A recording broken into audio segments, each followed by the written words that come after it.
The 8th chapter. I shall call him Pox. Arabella saves the day again. Just because I'm stealing from you doesn't mean we can't be friends. From the daring diary of Captain Flashpowder. As it turned out, Stitchhead's first creation was also the most vicious, monstrous creature he had ever met, and that was saying something.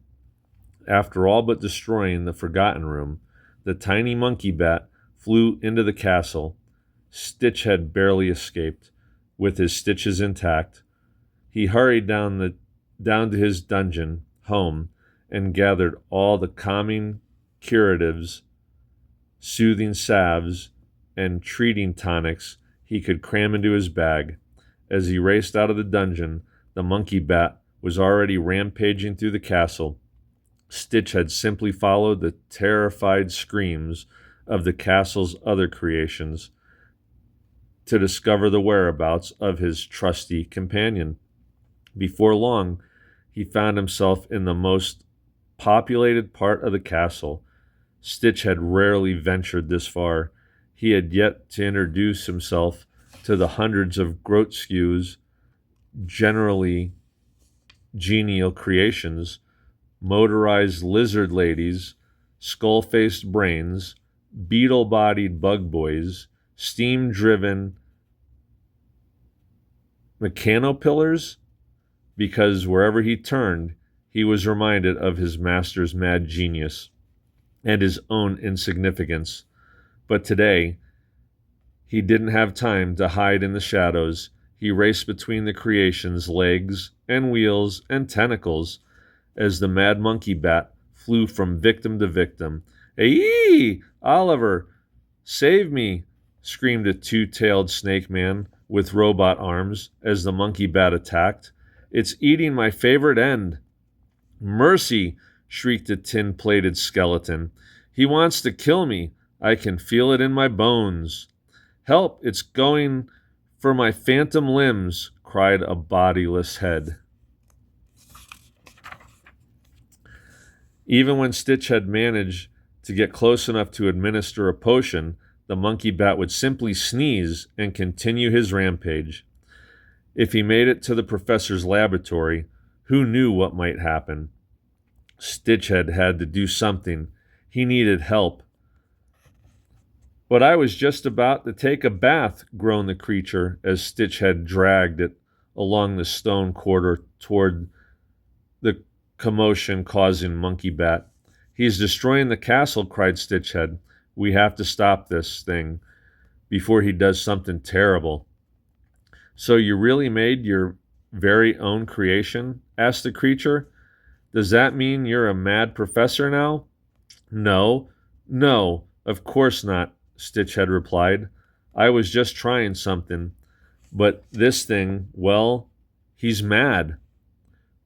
"But no one is better than you at making mad things unmad," said the creature. "I mean, you cured me from werewolfism twice.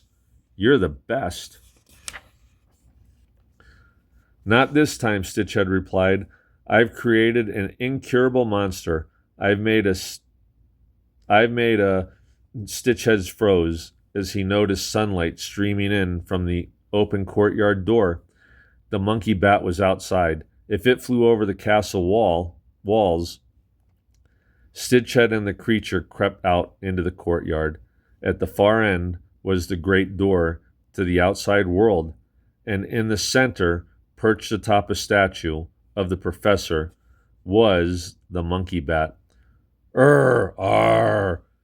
Swarticky grunk," growled the monkey bat, his eyes darting around for something to savage. "Wait, that's what you're so worried about?" laughed the creature. "That tiny little thing? He's trying to escape the castle," said Stitchhead. "We can't let that happen." "Leave it to me," said the creature, striding toward the statue. "The important thing is to show this thing who's boss." "Creature, wait!" cried Stitchhead. But it was too late. The creature was already halfway across the courtyard. "Now look here, little thing," began the creature. I know how hard it is being brought to almost life. Everything seems so strange and almost new, but it's perfectly almost natural feeling. There's nothing to fear. You're among bestest friends here. The monkey bat stared at the creature for a moment, his blood-red eyes all but glowing with feral rage. Grrr! Uh-oh, began the creature. Why is that thingy growling at me? Graw! Creature, look out, yelled Stitchhead as the monkey bat swooped. He landed on the creature's head and began biting and scratching with all his monstrous rage. Ah, get him off me! Or get him off. He's making a meal of me, squealed the creature, flailing wildly as the monkey bat ripped chunks of hair off its head with his teeth. Why didn't you warn me? He was monstrous. Stitchhead raced across the courtyard and scaled the creature's coat until he reached its head. There, he came face to face with the monkey bat. Fast ye, he said, nervously drawing his broken sword. Yabbit, growl, shrieked the monkey bat, preparing to pounce. It was precisely then that Stitchhead heard the clunk-crunk of a key turning in the great door. It was opening, but how? No one could open it except... Only me, said a voice as the great door creaked open. Blimey, this door's heavier than my old grandma when I have to carry her to the bathroom. Arabella, no, cried Stitchhead, but the monkey bat had already spotted his escape route. As Arabella emerged from behind the door, Stitchhead's first creation took to the air, gliding straight toward her. Arabella, look out! He's hungry for hair, screamed the creature as the monkey bat crashed into Arabella, sending them both barreling across the courtyard. Arabella, no! Go! Creature, go! Shouted Stitchhead, hanging on to what was left of the creature's hair. The creature lumbered toward them as Arabella and the monkey bat rolled across the ground, kicking up clouds of dust. Arabella's pained screams filled the air. Or was it laughter? Ha ha! Finally! A mad thing that's actually got some get up and go. Arabella giggled as the monkey bat gnawed happily on her arm. I was beginning to think there was nothing in this castle with an ounce of backbone. He's great. He is? Said Stitchhead.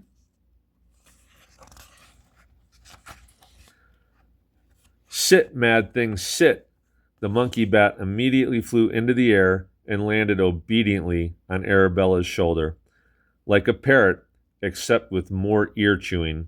He's a bit tame for my liking, but he'll do.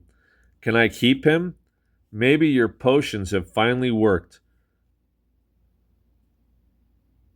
Must the creature. Maybe he's cured. Maybe, replied Stitchhead. He leaped to the ground and tentatively held out a hand to the monkey bat. The monkey bat snarled and immediately tried to bite it off. Ooh, or maybe not, added Stitchhead. I've never had a pet before, not since that dead rabbit I found, said Arabella, petting the monkey bat behind his ears. I shall call him Pox, after the town's last plague. But, began Stitchhead. Then he shrugged and smiled weakly. Arabella was clearly the only one who could tame that beast. Perhaps he could live without a trusty companion. Pox hadn't exactly made him feel like a pirate anyway. But what would? By the way, continued Arabella, the mail carrier handed me a letter. He was too chicken to come up to the castle himself, the big baby. A letter? Oh, I love getting letters, bellowed the creature. At least I would if I ever did. But we never get letters, said Stitchhead suspiciously. Arabella took the letter out of her dress pocket and handed it to Stitchhead. He stared at the envelope. It was creased and crumpled, but with a fine red wax stamp sealing it down. Upon it was written, "To be delivered in pressing confidence and with utmost care to Professor Erasmus, Castle Grotskew, Gruber Nubbins." It's for the professor," said Stitchhead, a shiver running down his spine. Suddenly, thoughts of piracy on the high sea seemed very unimportant indeed. Stitchhead felt a strange sense of impending dread, as if the outside world were banging on the great door.